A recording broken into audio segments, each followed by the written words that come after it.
So enough of God of War. Let's look into. We talked about this last week. FIFA and EA and the pay to play type stuff. All that trash talking EA did about FIFA and soccer. And apparently FIFA's firing back, man. FIFA says it never liked the EA anyway.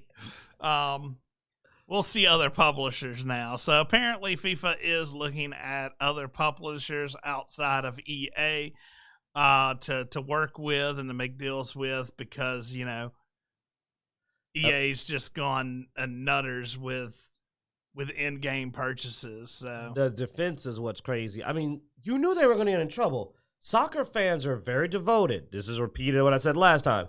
And they basically called it trash and said it was pay to win. I'm like, you're so dedicated to your loot boxes, you're willing to piss off the entire soccer community? That was wild. Yeah, oh, yeah, no, yeah, when they're like, oh, well, doesn't that make it, like, real? It's like real soccer. Real soccer is pay to win. They literally have a line, I think, when they go, real soccer is just pay to win anyway. Yeah, I was just like, so you stepped on something there, EA. I'm not a fan of this at all. I don't play any of these games, but it is one of those things in the industry that is interesting to look at, mostly from the point of the loot boxes. Like, loot boxes in general have just gotten way out of hand on a lot of games, and EA is your biggest culprit when it comes to the microtransactions, trying to nickel and dime their people. I mean, the only people that do it worse are mobile game developers. Actually, I defend mobile game directors on one thing. You usually, if you buy something, you actually get it. EA is so bad about their loot boxes, not even giving.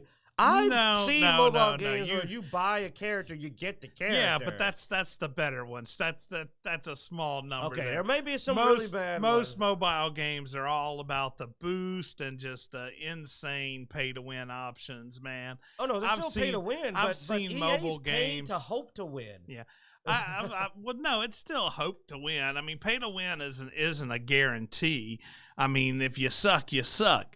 I mean, yes, there are some where it's directly pay to win, but some games literally pay to you win. You just. But I mean, especially when you get to like the mobile card games and stuff like that, those are just insane. Okay, I don't do mobile games. I just know that I've seen a couple, and at least when you buy the thing, it's a good thing. It's like, oh, I've got the new boosted dude. But here, it's give us money, maybe you'll get the boosted dude. You do that 1,000 times, you don't get the boosted dude at all, because pretty much they're lying and he's not even in the game at this point. You start suspecting if he's even in the dang game. Well, I'm not as anti-phone use as you, so I have played multiple mobile games, and I've seen way too many of the mobile games turn from, oh, this is a really cool game, and then all of a sudden it's like, but now it's time for you to sell your soul, you know. You've reached they that come point. up with some really good concepts and you know, really addictive to some concepts, and you see that them just penny and dime people to death. And they get the so many games I've picked up, I've had to drop after putting in a few hours into it, just because I don't play that. You know, I don't do the massive. That's our respected games that try to get your money up front, so you know what they're about. Yeah. Some of them, your first click, they'll be like, "You want to click again? $5." You're like, "Oh, okay, good. You're glad you didn't get me into the game, but you're stupid because I'm immediately gonna just go, oh no." But the ones where you spend like you can play it for like 2 days straight for free, and then all of a sudden it goes, "You put a lot of time in. You want more progress? You gonna give up all them hours?" See, that's why I don't do that though, because I'm not actually prone to addictive behavior like that. I'm prone to just getting angry. Ask him about me and going to a casino. Like, so I just get like pissed. Like, I would be the kind of, like, he probably just stops playing. I'd want to send like death threats to their family. Like, I get mad when you do that crap. Yeah, I don't do all that. Blood knows my temper. Like, I mean, look at this. I still haven't gotten over Sony for the thing I'm mad about. Originally, got mad at Sony was a literal casual offhand comment. It wasn't even as offensive as, do you people have phones? Yeah. And I never forgave Sony for years. So you can imagine if something like that happened, me and those people would be at war. Oh, man. But yeah, so anyway, back to FIFA. Blood Axe, you seem like you have something. He's a sports guy. What you got? Well, yeah, the thing about these EA games that's frustrating to me as a gamer, going back to your mobile game reference, most of those are free to play. Yeah. And what you purchase in game, you get in game. It may be a loot box scenario, but you don't have to pay if you don't want to, but it's free to play. With FIFA or Madden or any of these other sports games, you pay $60 a year unless you get the deluxe edition, and you don't get all the content, and they give you all this cosmetics or in-game purchases. And guess what? In 12 months, you get to do it all over again, and nothing transfers over. So that's what's extraordinarily frustrating to me is you don't carry all the stuff over, and you're paying to acquire it in game. If they did that with Gears of War, I wouldn't do all the purchase all the in-game content like I do now, but they're 5 years between games. So yeah, I'm gonna slide them 10, $20 for boost or for the new operation content because I'm gonna enjoy it for 4 to 5 years versus 11 months, and the next thing you know, you're turning around and you're buying it again, and they're hitting you up for another $60 for a game and then in-game content. And that's what's frustrating to me about it. If it transferred from version to version, okay, I might could drink the Kool-Aid a little bit, but because it resets, no, man, you can keep all these sports games. I'll go back and play Tecmo Bowl back on my Xbox, which is from the 80s anyway.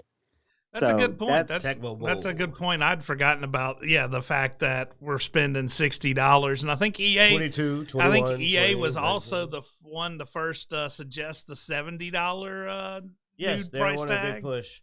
Well, here, you know what? I just realized what I'm going to call it. Like, sports games from EA are the roguelikes of sports games because every new game, you lose all your shit and start over. Because that's what happens.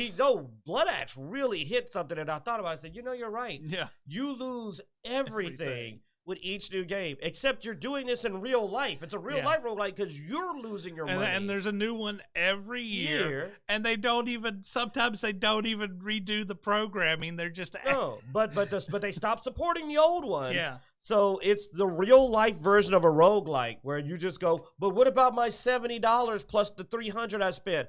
No, you're starting over. You're level 1. And then it's like, and guess what? In a year, you're level 1 again. You're level 1 again. Hey, guess what's going to come out next year?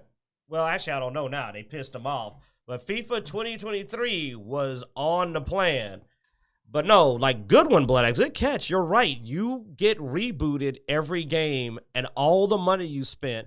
Now, if you carried your purchases over, that would be interesting. It would reward loyalty. But they don't care about loyalty. Like I said, it's the roguelike of sports.